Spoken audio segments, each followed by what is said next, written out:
Welcome to Xishan একাডেমিতে স্বাগত। আজকে আমরা প্রিভিয়াস ইয়ার সিরিজে ডাব্লিউবিপিএসসি ক্লার্কশিপ 2006-এর যে এক্সামটা হয়েছিল প্রিলিমসের, তাতে 50 কোশ্চেন ছিল ম্যাথস থেকে। ঠিক আছে, তার শিফট 1-এর যে 50 কোশ্চেন ছিল সেটা আমরা আজকে ডিসকাস করব। ঠিক আছে, এই যেহেতু 50 কোশ্চেন আসছে সেই জন্য অনেক ক্লাসটা বড় হবে, সেই জন্য আমি এটা 3টে পার্টে ভাগ করে দেবো। ঠিক আছে, 3টিও ভিডিওতে আমি ডিসকাস করব। একটাতে থাকবে ফার্স্ট ভিডিওতে থাকবে 20 কোশ্চেন, নেক্সট ভিডিওতে 15 and 15 কোশ্চেন। ওকে, সেই জন্য আমি বলবো তোমরা পরপর 3টে ভিডিও দেখো। ঠিক আছে, আজকে আমরা প্রথম ভিডিওটা শুরু করছি। প্রথম 20 কোশ্চেন আমরা সলভ করব। তোমরা মন দিয়ে শেষ পর্যন্ত দেখো, যারা এই পরীক্ষা দিতে যাবে বা হচ্ছে কি পিএসসির যে কোনো এক্সাম যারা দিতে যাবে তাদেরকে বলবো অবশ্যই ভিডিওটা শেষ পর্যন্ত দেখো, এই টাইপের কোশ্চেনই তোমরা পাবে। ওকে, চলো লেট স্টার্ট। ফার্স্ট কোশ্চেন কী আছে দেখে নাও। বলেছে দুটি সংখ্যার গড় হচ্ছে 8 এবং অপর 3টি সংখ্যার গড় হচ্ছে গিয়ে 3। এই 5টি সংখ্যার গড় কত? ঠিক আছে, আমাদের গড় কি? টোটাল বাই হচ্ছে গিয়ে নাম্বার অফ সংখ্যা করলেই হচ্ছে গিয়ে আমাদের গড় পেয়ে যাই। দেখো প্রথমে হচ্ছে দুটি সংখ্যার গড় দেওয়া আছে, তাহলে তার টোটাল পেয়ে যাব 2 × 8 করে নেব, প্লাস পরের যে 3টে সংখ্যার গড় দেওয়া আছে 3, তাহলে তাদের টোটাল পেয়ে যাব 3 × 3। ঠিক আছে, এবার এই যে টোটাল 5টা সংখ্যা হলো, এখানে 2টো আর এখানে 3টে, তাহলে এখানে আমি 5 দিয়ে এদেরকে ভাগ করে দেবো টোটালটাকে, তাহলে এই 5টা সংখ্যার গড় পেয়ে যাব। ওকে, তাহলে কত হলো দেখো, 8 2 16 আর 3 3 হচ্ছে গিয়ে 9, তাহলে হচ্ছে গিয়ে বাই 5 মানে হচ্ছে গিয়ে 25/5 মানে হচ্ছে গিয়ে 5 হবে গিয়ে অ্যান্সার। ওকে, মানে অপশান বি অ্যান্সার। এরপরে আসি কোশ্চেন নাম্বার 2। কী বলেছে দেখো, বলেছি এ ও বি একটি কাজ করে 12 দিনে, বি সি করে 15 দিনে, সি এ করে কত 20 দিনে। এবার কত দিনে এ বি সি একসঙ্গে কাজটি করবে? ঠিক আছে, দেখো এইটাকে আমরা দুটো প্রসেসে সলভ করব। ঠিক আছে, একটা প্রসেস আমাদের বেসিক ওয়েতে। ঠিক আছে, এখানে দেখো এ বি দুজনে মিলে একদিনে কতটা করবে? 1/12 অংশ, প্লাস আবার দেখো এখানে বিসি দুজনে মিলে একদিনে কত অংশ করবে? 1/15 অংশ করবে, প্লাস এই যে সি এ মানে হচ্ছে কি তোমার 1/20। ঠিক আছে, তারা দুজনে একদিনে এতটা করবে। তাহলে এইখানটায় দেখো, এখানে এ বি আছে, এখানে বিসি, এখানে সি এ, আলটিমেটলি তোমার কি হচ্ছে 2 × এ প্লাস বি প্লাস সি, এই 3 জনের একদিনের কাজ। এটা কত হচ্ছে, মানে এখানেও 2বার এ আছে, 2বার বি আছে, 2বার সি আছে, জাস্ট এগুলোকে যোগ করে নাও। এদের এলসিএম কত হবে তোমার? হচ্ছে গিয়ে 60। ওকে, তাহলে হচ্ছে গিয়ে 12 5 60, 15 4 60 আর হচ্ছে 20 3 60। ওকে, তাহলে কত হচ্ছে 5 4 9 3 12, তাহলে 12 বাই হচ্ছে গিয়ে 60 মানে হচ্ছে গিয়ে 1/5। ওকে, তাহলে হচ্ছে গিয়ে A B C, A plus B plus C, এদের একদিনের কাজ কত? এই দুইটা ভাগ হয়ে যাবে, তাহলে 1/10 অংশ। ঠিক আছে, একদিনে করে 1/10 অংশ, তাহলে হচ্ছে ফুল কাজটা করবে কত দিনে? 10 দিনে। এটা হবে অ্যান্সার, মানে অপশান সি অ্যান্সার। এটা গেল আমাদের বেসিক ওয়েতে, ছোটোবেলায় যেভাবে করেছিলাম। ঠিক আছে, এবার আরেকটা প্রসেস দেখো, তোমাদের ভালো লাগলেও লাগতে পারে এই প্রসেসটা। এটা হচ্ছে কি time efficiency method. Time efficiency মেথডটা কি দেখো, এ প্লাস বি এদের টাইমটা হচ্ছে গিয়ে 12 দিন, বি প্লাস সি এদের টাইম কত না হচ্ছে গিয়ে 15 দিন, আর সি প্লাস এর টাইমটা কত না হচ্ছে গিয়ে 20 ডে। এদের এলসিএম করো। ঠিক আছে, এলসিএমটাই হবে গিয়ে টোটাল ওয়ার্ক। এদের এলসিএম হচ্ছে গিয়ে 60, এটা হয়ে গেল টোটাল ওয়ার্ক। ওকে, এবার এই টোটাল ওয়ার্ককে যে যার ডে দিয়ে ভাগ করো, তাহলে এফিসিয়েন্সিগুলো পেয়ে যাবে। মানে টোটাল 60 ইউনিটের মধ্যে এ আর বি মিলে একদিনে কত ইউনিট করতে পারে না হচ্ছে 12 5 60, 5 ইউনিট করতে পারে। বিসি কত ইউনিট করতে পারে একদিনে? 15 4 60, আর সি এ কত করতে পারে? 20 3 60। ওকে, এবারে দেখো তাহলে আমাদের টোটাল কাজটা করতে হবে কি, কত ইউনিট? 60 ইউনিট করতে হবে। এবারে 3 জন মিলে করতে হবে। ঠিক আছে, এবার 3 জনের এফিসিয়েন্সি কী করে পাবো? এখানে দেখো এ বি, এখানে বিসি, এখানে সি এ, তাহলে এইগুলোকে সবগুলোকে যোগ করি, 5 4 প্লাস 3 বাই হচ্ছে গিয়ে 2 করে দিই, কারণ দুটো এ দুটো বি দুটো সি আছে, তাহলে 2 দিয়ে ভাগ করে দিলে এ বি সি 3 জনের এফিসিয়েন্সি পেয়ে যাব। ঠিক আছে, সেটা দিয়ে ভাগ করে দিলাম, তাহলে তোমার কত হবে দেখো, ইকুয়াল টু 60 × 2 বাই নিচে কত এটা হচ্ছে গিয়ে 5 4 9 3 12, তাহলে 12 5 60, তাহলে 5 2 10, ঠিক আছে। তাহলে 10 দিন লাগবে। এই প্রসেসটাও তোমরা অ্যাপ্লাই করতে পারো, ঠিক আছে। আমি দুটো প্রসেসই তোমাদেরকে শেখালাম, বেসিক ওয়েতে আর এটা টাইম এফিসিয়েন্সি মেথড। ওকে, এরপরে আসি কোশ্চেন নাম্বার 3। দেখো কি বলেছে, 6300-কে কোন ক্ষুদ্রতম সংখ্যা দ্বারা গুণ করলে তা একটি পূর্ণঘন সংখ্যা হবে। ওকে, আচ্ছা দেখো তাহলে আমরা এটাকে ফ্যাক্টর করি, ঠিক আছে। 6300, একে আমরা ফ্যাক্টর করি। প্রথমে ধরো সাপোজ 3 দিয়ে করি, 3 2 6, 3 1 3 0 0। এরপরে ধরো 7-এ দাও, 7 3 21 0 0। তারপরে হচ্ছে গিয়ে ধরো 5-এ দাও, 5 6 30 0। আবার 5-এ দাও, 5 12 60।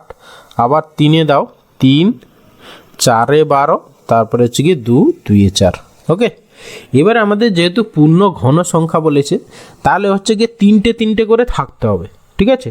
আমরা পূর্ণ বর্গের ক্ষেত্রে জোড়ায় জোড়ায় থাকতে হয়, এখানে পূর্ণ ঘন যেহেতু বলেছে 3টে করে থাকতে হবে, ঠিক আছে। তাহলে 3 কটা আছে দেখো, 3 একটা 2টো আছে, ঠিক আছে। 3 হচ্ছে গিয়ে তোমার 2টো আছে, এইখানে একটা এইখানে একটা, ঠিক আছে। এইখানে 2টো 3 ইন্টু, তাহলে হচ্ছে গিয়ে 2 কটা আছে দেখো, 2 হচ্ছে গিয়ে 2টো আছে, ওকে। ইন্টু 5 কটা আছে, 2টো আছে, 5 2টো 5 আছে। 7 কটা আছে, আচ্ছা আমরা 5 হয়ে গেছে, 2ও হয়ে গেছে, আর পড়ে আছে একটা 7, ঠিক আছে। ইন্টু 7 পড়ে আছে।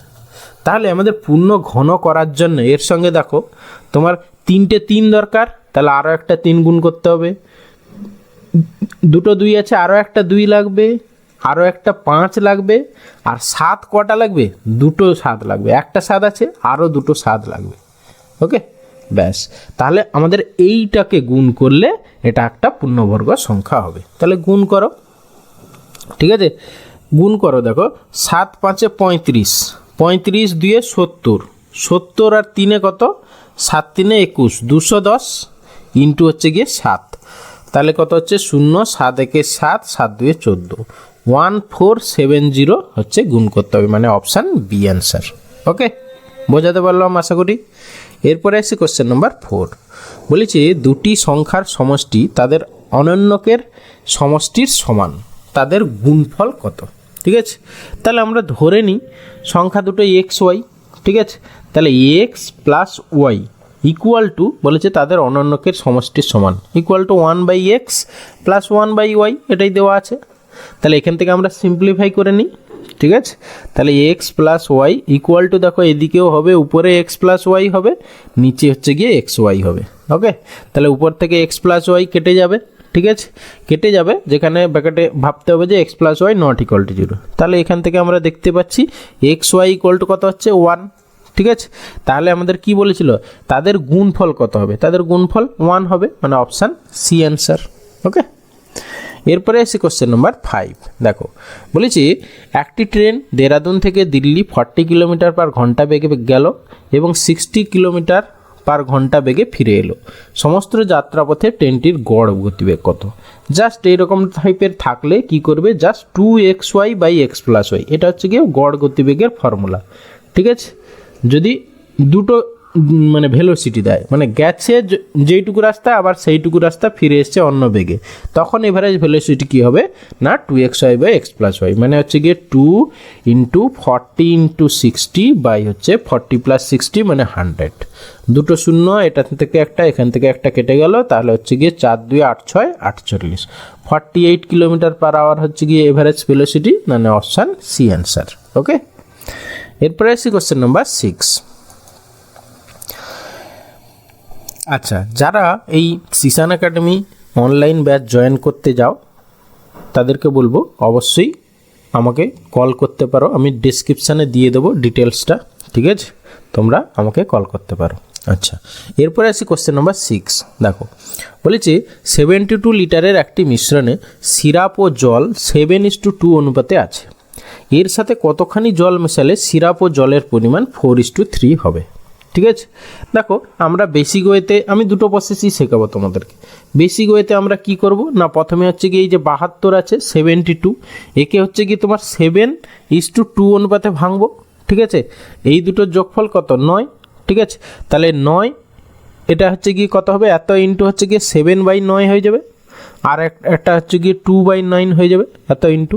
তাহলে প্রথমে হচ্ছে গিয়ে সিরাপ পেয়ে যাবো আমরা কত 9 8 72, 8 7 56, আর হচ্ছে গিয়ে 56 লিটার, আর এদিকে হচ্ছে গিয়ে তোমার 9 8 72, 8 2 16, মানে এখানে 16 লিটার, ঠিক আছে। তাহলে এটা আমরা সিরাপ পেয়ে গেলাম, এটা হচ্ছে ওয়াটার পেয়ে গেলাম। বলছে এর সাথে কতখানি জল মেশালে সিরাপ ও জলের অনুপাত এত হবে। তাহলে দেখো জল মেশাতে হবে বলেছে, তাহলে সিরাপটা যা আছে তাই থাকলো, জলের সঙ্গে আমরা এক্স লিটার মেশাতে হবে ধরে নিলাম, ইকুয়াল টু হবে গিয়ে 4/3। ব্যাস, এখান থেকে সিম্পলিফাই করে এক্সের ভ্যালু বের করো, তাহলে হবে অ্যান্সার। আচ্ছা 4 দিয়ে কেটে দাও, 4 একে 4 হচ্ছে কি 4 4 16, ঠিক আছে। তাহলে 14 3 42, মানে এক্স ইকুয়াল টু 42 - 16 করলে যা হবে সেটাই অ্যান্সার। মানে আজকে 12 থেকে 6 গেলে 6, মানে ইউনিট ডিজিট 6 হবে, ইউনিট ডিজিট 6 মানে 26 হবে, মানে অপশান সি অ্যান্সার। ওকে, এবারে এটা একটা প্রসেস। আর একটা প্রসেস দেখো, এখানে তোমার প্রথমে 7:2 ছিল সিরাপ, আর একটা প্রসেস আমি দেখাচ্ছি। 7:2 হচ্ছে গিয়ে তোমার কি ছিল, সিরাপ ইস টু জল। পরে রেশিওটা কত দাঁড়িয়েছে না 4:3 হয়েছে। দেখো আমার জলটা তো যোগ করা হয়েছে, কিন্তু সিরাপটা আগে যা ছিল পরেও তাই আছে। তাহলে আমরা এই দুটো রেশিওর মধ্যে সিরাপটাকে সেম করে দিই। একে 4 দিয়ে মাল্টিপ্লাই করে দিলাম, একে 7 দিয়ে মাল্টিপ্লাই করে দিলাম, তাহলে আলটিমেটলি কত এলো দেখো, 7 4 28:8 ইকুয়াল টু হচ্ছে গিয়ে 7 4 28 7 3 21, ঠিক আছে। তাহলে এই যে দেখো আমার সিরাপটা 28 ইউনিট আছে, এই জলটা দেখো বেড়েছে 8 থেকে 21 হয়েছে, কত হয়েছে, কত বেড়েছে, তাহলে হচ্ছে গিয়ে এদিকে 11 আর এদিকে 3 একে 4 14 বেড়েছে, ঠিক আছে, সরি 14 না 8 3 11, মানে 13 ইউনিট বেড়েছে, ঠিক আছে, 13 ইউনিট বেড়েছে। এবার দেখো আগে আমাদের এই যে আগে কত 72 লিটার ছিল, ঠিক আছে। তাহলে এই যে 28 আর 8, 28 + 8 কত হচ্ছে, 8 8 16, মানে 36 ইউনিট। সেই 36 ইউনিটের ভ্যালু দেওয়া ছিল কত না 72 লিটার। আমাদের চাই কত 13 ইউনিট, এই 13 ইউনিটের ভ্যালু কত সেটাই হবে অ্যান্সার। 36 × 2 করলে হচ্ছে গিয়ে 72 হয়, ঠিক আছে। তাহলে 13 × 2 করে দাও 26 লিটার জল যোগ করতে হবে। এইভাবেও তোমরা করতে পারো। ওকে, আমি দুটো প্রসেসই শেখালাম। এরপরে আসি কোশ্চেন নাম্বার 7। দেখো কি বলেছি, ক্রয় মূল্য শতকরা কত হারে বৃদ্ধি করলে কমিশন হিসাবে 10% দিয়েও বিক্রয় মূল্যে 20% লাভ থাকবে, ঠিক আছে। মানে আমার ক্রয় মূল্যকে কিছুটা 60% বাড়িয়ে, হ্যাঁ, যা হবে যেটা হচ্ছে মার্ক প্রাইস হলো বা লেভেল প্রাইস যেটা হলো, তাকে 10% কমিশন দিয়েও তার 20% লাভ থাকবে, ঠিক আছে। তাহলে আমরা এখানে ধরে নিই হচ্ছে গিয়ে সিপি ইকুয়াল টু ধরো 100%। ওকে, তাহলে এইখান থেকে তার লাভটা যেহেতু 20%, তাহলে আমরা এখান থেকে এসপিটা পেয়ে যাব। এখান থেকে এসপি কত পাবো না হচ্ছে গিয়ে 120। ওকে, এবার এই এসপিটা কি, এসপিটা হচ্ছে গিয়ে তোমার 10% কমিশন দেওয়ার পরে এসপি হয়েছে। তাহলে এখান থেকে আমরা এমপিটা পেয়ে যাব। এমপিটা ইকুয়াল টু কী হবে না 120 ইন্টু, দেখো যখনই ব্যাকওয়ার্ডে যাব তাহলে হচ্ছে গিয়ে উপরে 100 বাই হচ্ছে গিয়ে 10% যেহেতু কমিশন দিয়েছিল, তাহলে নিচে হচ্ছে 90। ব্যাস, এটা আমরা এমপি পেয়ে গেলো, মার্ক প্রাইস বা লেভেল প্রাইস, ঠিক আছে। 0 0 আর এখানে হচ্ছে গিয়ে 3 আর এখানে হচ্ছে গিয়ে 40, তাহলে হচ্ছে গিয়ে 400 বাই হচ্ছে গিয়ে 3, এটা আমরা এমপি পেয়ে গেল। হ্যাঁ, তাহলে আমার সিপি এইটা ছিল, সেটাকে বাড়িয়ে এত করা হয়েছে, ঠিক আছে। তাহলে কতটা বাড়ানো হয়েছে পেয়ে যাব, ঠিক আছে। কতটা বাড়িয়েছি দেখো, তোমার এই 400/3 এখান থেকে বাই 100 বাদ দিয়ে দাও সিপি, হ্যাঁ, কতটা বাড়ানো হয়েছে মানে হচ্ছে কি তোমার 100/3 এটা বাড়ানো হয়েছে। কার উপর বাড়ানো হয়েছে না 100-র উপরে, তাহলে 100/3/100 ইন্টু হচ্ছে গিয়ে 100, তাহলে এটাই হচ্ছে গিয়ে তোমার এত % বাড়ানো হয়েছে, ঠিক আছে। তাহলে এই 100 কেটে গেল, তাহলে 100/3 মানে হচ্ছে 33.13%, মানে অপশান বি অ্যান্সার। ওকে, তাহলে আমরা প্রথমে সিপি ধরে নিলাম, সেখান থেকে 20% লাভ বলেছিল, এসপি পেয়ে গেলাম। এসপি যেহেতু সেটা কি 10% কমিশন দেওয়ার পর, হ্যাঁ, মার্ক প্রাইসের 10% কমিশন দেওয়ার পর সেখান থেকে মার্ক প্রাইসটাও পেয়ে গেলাম। তাহলে এবার সিপি থেকে এমপিটা কী করে হয়েছে, কতটা বেড়েছে পেয়ে গেলাম। তাহলে হচ্ছে গিয়ে সেই বৃদ্ধিটা কার উপরে না সিপির উপরে, ব্যাস সেইটা বাই সিপি ইন্টু 100 করে দিলাম। ওকে, এরপরে আসি কোশ্চেন নাম্বার 8। কি বলেছে দেখো, বলছে শতকরা 6.14% বার্ষিক সুদে কত বছরে 1250 টাকা এত টাকা হবে। ঠিক আছে, যেহেতু কিছু বলেনি তাহলে এখানে আমরা সিম্পল ইন্টারেস্টের কোশ্চেন। তাহলে তোমার এই যে এটা থেকে এটা বেড়েছে, তাহলে এখানে ইন্টারেস্ট কত হয়েছে না 1875 থেকে তুমি কত 1250 বাদ দিয়ে দাও, কত হচ্ছে সেটাই হচ্ছে কি তোমার ইন্টারেস্ট হবে। মানে হচ্ছে কি 5 17 থেকে 5 হলো 7 থেকে 5 মানে হচ্ছে কি 2, আর এখানে 6 থেকে 2 গেলে 8 থেকে 2 গেলে 6, 625 টাকা তাহলে ইন্টারেস্ট হয়েছে। ঠিক আছে, তাহলে আমরা এখান থেকে কি বলছে কত বছরে, তাহলে আমরা ফর্মুলা জানি কি I = PRT/100। ওকে, তাহলে আমরা ফর্মুলায় বসিয়ে দিই। তাহলে দেয়ারফর I মানে 625 = P হচ্ছে গিয়ে 1250 ইন্টু আর হচ্ছে গিয়ে তোমার 6 × 1 = 4, 6 × 4 = 24, একে 25, উপরে 25, নিচে হচ্ছে গিয়ে 4 চলে এলো, ইন্টু টি আমরা টাইম জানি না, নিচে হচ্ছে ইন্টু 100, এদিকে 100 বসিয়ে দিলাম। ওকে, তাহলে এবার কাটাকাটি করো। দেখো 625 ইন্টু 2 করলে 1250, হ্যাঁ, তারপরে 25 দিয়ে কাটো, 25 4 × 100, তাহলে 2 একটা কাটো, 2 2 4, তাহলে টি এর ভ্যালু আমরা কত পাচ্ছি 4 2 8 বছর। ঠিক আছে, 8 বছর মানে অপশান এ অ্যান্সার। এরপরে আসছি কোশ্চেন নাম্বার 9। দেখো কি বলেছে একটি স্কুলে ছাত্রছাত্রীর সংখ্যা 504 আর বালক বালিকার অনুপাত হচ্ছে 13:11। যদি আরও 12 জন বালিকা নতুন ভর্তি হয় তবে বালক বালিকার নতুন অনুপাত কত হবে। জাস্ট কিছুই নেই, তুমি প্রথমে হচ্ছে গিয়ে বালক বালিকা কতজন করে ছিল সেটা আমরা বের করে নিই। ঠিক আছে, তাহলে বয় = কত হবে না হচ্ছে গিয়ে 504 ইন্টু হচ্ছে গিয়ে তোমার 13 হচ্ছে গিয়ে 24। ঠিক আছে, এটা দিয়ে কাটাকাটি করো, 24 2 48, 24 1 24, তাহলে এটা তুমি 13 দিয়ে গুণ করো, 13 1 13 3, 13 2 26, 1 27, তাহলে 273 হয়ে গেল বয়। আর গার্ল কত হবে না হচ্ছে গিয়ে 504। ঠিক আছে, মাইনাস করে দিতে পারো। ঠিক আছে, মাইনাস করে দিতে না হলে হচ্ছে কি 11/24, এটা আবার কাটাকাটি করো, মানে 21 ইন্টু 11, 11 1 11, 11 2 22, আর 1 23, দিস এটা হয়ে গেল। এবারে বলেছে আরও কি না 12 জন বালিকা ভর্তি হবে, তাহলে এর সঙ্গে আরও 12 যোগ করে দাও, তাহলে তোমার কত হলো এইটা বালিকা 2 4 3 হয়ে গেল। এবার তাহলে রিকোয়ার্ড রেশিও, তাহলে বালক বালিকার নতুন অনুপাত কত হবে না 273:243, ব্যাস এদের রেশিও বের করো। তাহলে ইকুয়াল টু কত দিয়ে কাটবে, 8 3 কাটো, 3 9 27, 3 1 3, আর হচ্ছে কি 3 3 8 24, 3 1 3, তাহলে 90 আর কাটাকাটি যাবে না, 91:81। ঠিক আছে, তাহলে অপশান এ অ্যান্সার। এরপরে আসি কোশ্চেন নাম্বার 10। দেখো কি বলেছে 30981422119কে কোন বৃহত্তম সংখ্যা দ্বারা ভাগ করলে যথাক্রমে এত অবশিষ্ট থাকবে। ঠিক আছে, আচ্ছা প্রথমে দেখো এই যে রিমাইন্ডারগুলো আছে, রিমাইন্ডারগুলো আমরা প্রতিটা নাম্বার থেকে বাদ দিয়ে দিই, রেসপেক্টিভ নাম্বার থেকে, তাহলে যে নাম্বারগুলো পাবো তাদের HCFটাই হবে আমাদের অ্যান্সার। HCF বা গসাগুটাই হচ্ছে এদের অ্যান্সার। তাহলে প্রথমে তোমার 309 থেকে তুমি 3 বাদ দিলে হচ্ছে কি 306, আর হচ্ছে গিয়ে তোমার 814 থেকে 4 বাদ দিলে 810, আর 2219 থেকে 5 বাদ দিলে 2214। ঠিক আছে, তাহলে এদের HCF বের করা যা হবে সেটাই অ্যান্সার। ওকে, তাহলে আমরা ছোট ছোট করে দিই। যেহেতু দেখো তোমার এইটা 306 আছে, তাহলে HCF নিশ্চয়ই 306 বা 306 থেকে ছোট হবে, তাহলে অপশান ডিও হবে না, অপশান সিও হবে না। ঠিক আছে, অপশান এ আর বি এর মধ্যে যে কোনো একটা হবে।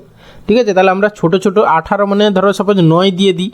হ্যাঁ, 9 যদি দিই দেখো 9 3 27, 9 4 36, তারপরে 9 9 81, এটা 90, 9 যাবে 9 2 18, 9 3 27, 9 2 18, তাহলে হচ্ছে কি 4 41, 9 4 36, 9 6 54। এরপরে দেখো আবার কততে যাবে, ধরো 2 দাও।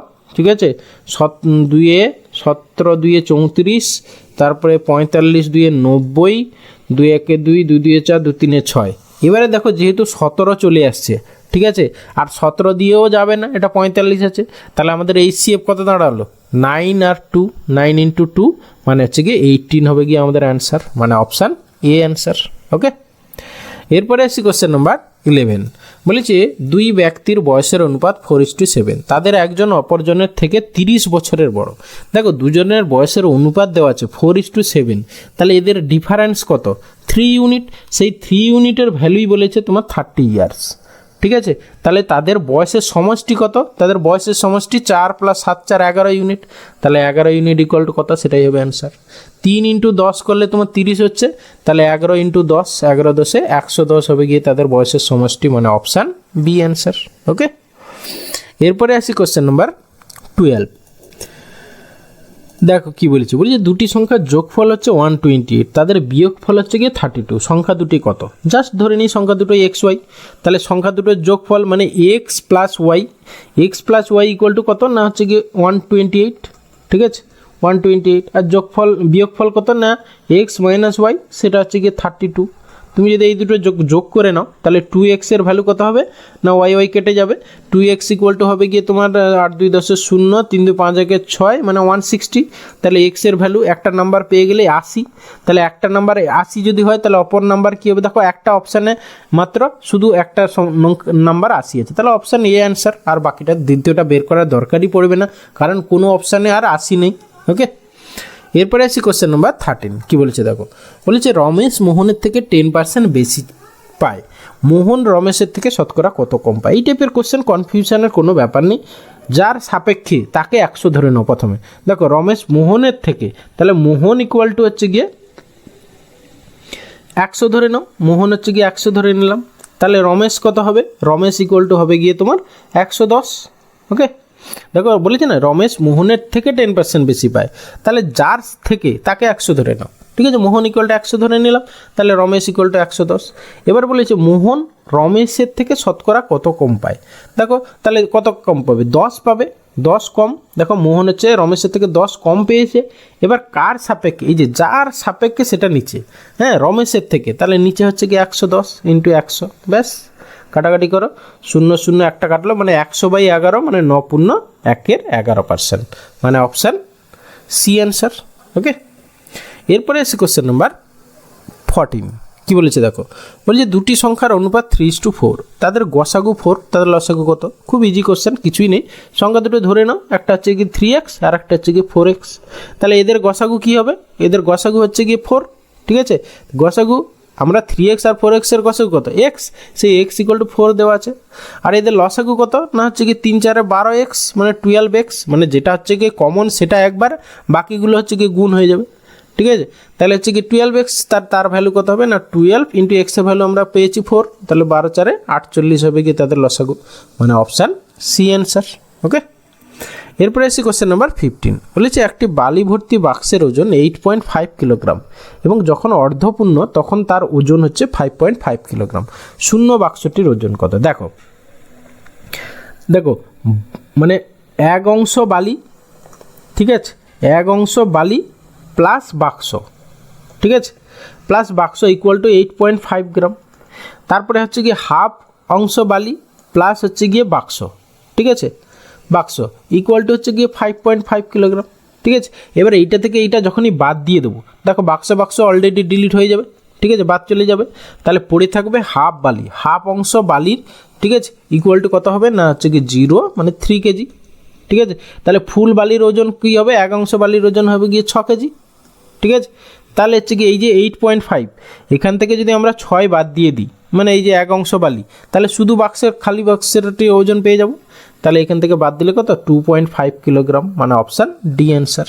ওকে, এরপরে আসি কোশ্চেন, আমি লিখে লিখে করলাম যাতে কনফিউশন ভুল না হয় আর কি, সেই জন্য। ওকে, এরপরে আসি কোশ্চেন নাম্বার 16।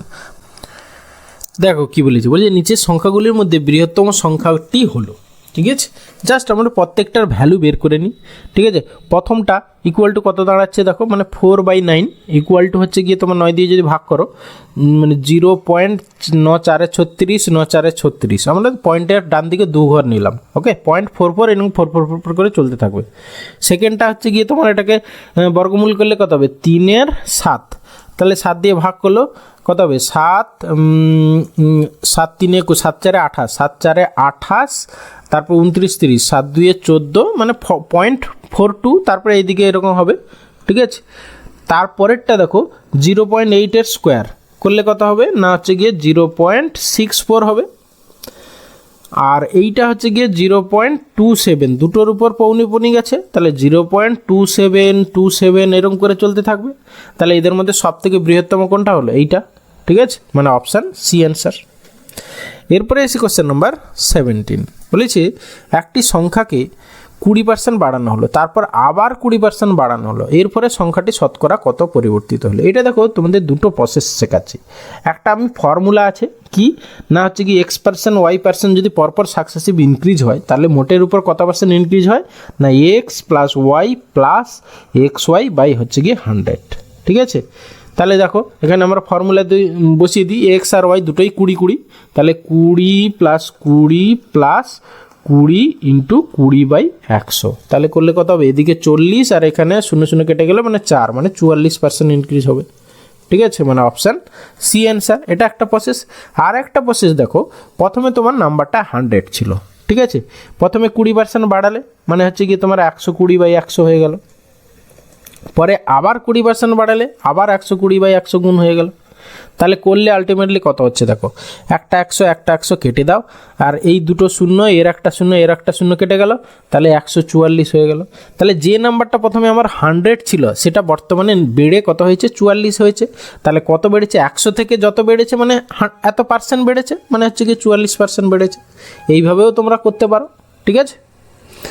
এরপরে আসি কোশ্চেন নাম্বার 18, কি বলেছে 5টি ভেড়ার দাম 8টি ছাগলের দাম, আবার 30টি ছাগলের দাম ইকুয়াল টু 3টি গরুর দাম, 50টি ভেড়ার বদলে কটা গরু পাওয়া যাবে, ঠিক আছে। আচ্ছা, তাহলে আমরা এতে কনভার্ট করে নিতে হবে ধীরে ধীরে। তাহলে হচ্ছে কি দেখো তোমার 5টা ভেড়ার দাম ইকুয়াল টু 8টি ছাগলের দাম, 30টি ছাগলের দাম, 3টে গরুর দাম, তাহলে 50টি ভেড়ার বদলে কটি গরু পাওয়া যাবে, ঠিক আছে। আচ্ছা, 50টা ভেড়া, ঠিক আছে, 50টা আমি ভি দিয়ে ডিনোট করছি, ঠিক আছে, বা মেষ মানে ভেড়া, যাই হোক আমি এমনি যা বাংলায় আছে সেটার ফার্স্ট লেটার দিয়ে ডিনোট করছি। তাহলে 50 ভেড়া ইকুয়াল টু কত হবে, আমরা এখানে 10 দিয়ে গুণ করেছি, তাহলে হচ্ছে কি 80, হ্যাঁ 80 হচ্ছে গিয়ে ছাগল হয়ে যাবে, ঠিক আছে। আবার হচ্ছে গিয়ে এটাকে তোমাকে কিসে কনভার্ট করতে হবে না 80 ছাগল, এবার হচ্ছে কি 30টি ছাগল যদি 3টে গরুর দাম হয়, ঠিক আছে, তাহলে হচ্ছে কি 10টা ছাগল ইকুয়াল টু কটা, একটা গরু, তাই না। এই যে দেখো 30টি ছাগলের দাম 3টে গরুর দামের সমান, তাহলে 10টা ছাগলের দাম আমি 3 দিয়ে ভাগ করে দিচ্ছি, 3 10 30 আর এখানে 1 হয়ে যাচ্ছে, তাহলে একটি হচ্ছে গিয়ে কাউ মানে গরু জি দিয়ে দিলাম, ওকে। তাহলে এইটা ইকুয়াল টু দেখো, তাহলে তোমার এই কোনো হচ্ছে কি 8টা গরু হয়ে যাবে, ঠিক আছে। তাহলে এর সঙ্গে যদি আমি 8 গুণ করি, এদিকেও 8 গুণ করি, তাহলে হচ্ছে কি 8টা গরু হয়ে যাবে, ঠিক আছে। তাহলে এখানে বলেছিল না 50টা ভেড়ার বদলে কটি গরু পাওয়া যাবে, তাহলে 8টি গরু, মানে অপশান বি অ্যান্সার, ওকে। এরপরে এসে কোশ্চেন নাম্বার 19, দেখো কি বলেছি, বলে কোনো পরীক্ষায় 62% পরীক্ষার্থী অঙ্কে ফেল করে, 52% পরীক্ষার্থী ইংরেজিতে পাস করে, আবার 22% হচ্ছে দুটি বিষয়ে ফেল করে। আচ্ছা, 108 জন পরীক্ষার্থী দুটি বিষয়ে পাস করে, তাহলে মোট পরীক্ষার্থীর সংখ্যা কত। দেখো এইখানে আমাদের ডেটাগুলো কীরকম করে দেওয়া আছে, দেখো একটা প্রথমটাই বলেছে অঙ্কে ফেল, দ্বিতীয়টা আবার ইংরেজিতে পাস করে বলেছে, আর এইটা আবার দেখো দুটো বিষয়েই ফেল, তাহলে আমরা পুরো ফেলে কনভার্ট করে নিই, মানে এই যে সেকেন্ডটা এই যে 52% হচ্ছে ইংরেজিতে পাস, একে আমরা ফেলে কনভার্ট করে নিই, ঠিক আছে। তাহলে 52% হচ্ছে কি ইংরেজিতে, তাহলে আমরা এক এক করে লিখি, তাহলে ম্যাথসে ফেল কত না হচ্ছে কি 62%, আর হচ্ছে গিয়ে তাহলে ইংলিশে ফেল কত হবে, তাহলে তোমার হচ্ছে গিয়ে 100 মাইনাস 52 মানে হচ্ছে গিয়ে 48% হচ্ছে গিয়ে তোমার ইংরেজিতে ফেল, আর হচ্ছে গিয়ে 22% হচ্ছে গিয়ে তোমার বোথে ফেল হচ্ছে গিয়ে তোমার 22%। তাহলে আমরা কি করব, এই দুটো যোগ করব, সেখান থেকে হচ্ছে গিয়ে 22টা বাদ দিয়ে দেবো, যেটা হবে সেটা কি হবে অ্যাটলিস্ট একটা বিষয়ে ফেল, তাহলে হচ্ছে গিয়ে অ্যাটলিস্ট ওয়ান সাবজেক্ট ফেল, কত হবে না হচ্ছে গিয়ে এই দুটো যোগ করো, মানে 62 + 48 - 22, ঠিক আছে, তাহলে ইকুয়াল টু কত হচ্ছে 62 + 48 মানে হচ্ছে কি 8 2 10 10 তুমি 62কে 8 দিয়ে দাও, তাহলে হচ্ছে কি এটা 70 70 আর 40 7 4 11 110 110 থেকে 22 বাদ দিচ্ছ, ঠিক আছে, মানে 90 মানে 88%। এই 88% কি অ্যাটলিস্ট একটা বিষয়ে কি ফেল, তাহলে 100 - 88 মানে হচ্ছে গিয়ে তোমার পড়ে থাকছে 12%। এই 12% হচ্ছে উভয় বিষয়ে পাস, ঠিক আছে, এরা হচ্ছে গিয়ে উভয় বিষয়ে পাস। এই 12%-এর ভ্যালু দেওয়া আছে দেখো 108 জন, ঠিক আছে। এবার চেয়েছে মোট পরীক্ষার্থী, তাহলে 100%-এর ভ্যালু ব্যাস কত হবে, তাহলে 12 ইন্টু কত করলে 108, 12 9 108, তাহলে 100 ইন্টু 9 মানে হচ্ছে কি 900 জন পরীক্ষার্থী ছিল, মানে অপশান বি অ্যান্সার। ওকে, আমি আরেকবার রিক্যাপ করেছি, দেখো ম্যাথসে আমার ফেল দেওয়া ছিল 62%, ইংরেজিতে পাস দেওয়া ছিল, তাহলে 100 মাইনাস পাস করে দিলাম, তাহলে ইংরেজিতে ফেল পেয়ে গেলাম। আর বোথ ফেল দেওয়া আছে, তাহলে এই দুটো যোগ করে 22 বাদ দিলাম, কারণ এই 22 দুটোর মধ্যেই ঢুকে আছে, ঠিক আছে, ওই জন্য একবার বাদ দিয়ে দিলাম। তাহলে এই টোটাল যেটা হলো সেটা হচ্ছে গিয়ে অ্যাটলিস্ট একটা বিষয়ে ফেল, তাহলে এইটা হয়ে গেল 82%। তাহলে 100 থেকে 88 বাদ দিয়ে দিলাম, তাহলে পড়ে থাকলো যেটা 12%, এটা কি বোথ উভয় সাবজেক্টে পাস, তাহলে সেইটার ভ্যালু দেওয়া ছিল। তো 12%-এর ভ্যালু হচ্ছে 108, তাহলে 100% হচ্ছে টোটাল পরীক্ষার্থী ইকুয়াল টু 900। ওকে, এরপরে আসি question number 20 and today's last question.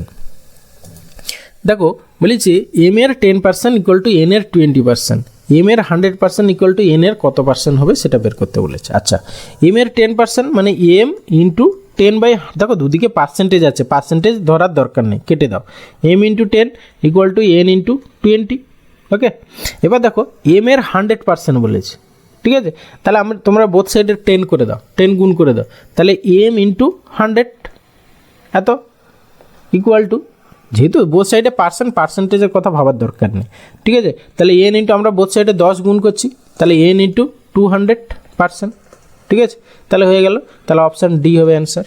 এই যে এন এর X%, তাহলে এক্স এর ভ্যালু হচ্ছে কি 200। ওকে, আজকের পর্যন্ত এটা হচ্ছে কি লাস্ট, এরপরে আমরা আরও দুটো 15 দুটো করব, সেটা তোমরা অবশ্যই দেখো। ওকে, ভিডিওটা শেষ পর্যন্ত দেখার জন্য এবং পরের দিনের জন্য ভিডিওটা অবশ্যই একটা লাইক করো, বন্ধুদের সঙ্গে শেয়ার করো, আর চ্যানেলে যদি নতুন হও তাহলে অবশ্যই সাবস্ক্রাইব করো। ওকে, আবার কালকে দেখা হবে, সি ইউ, বাই।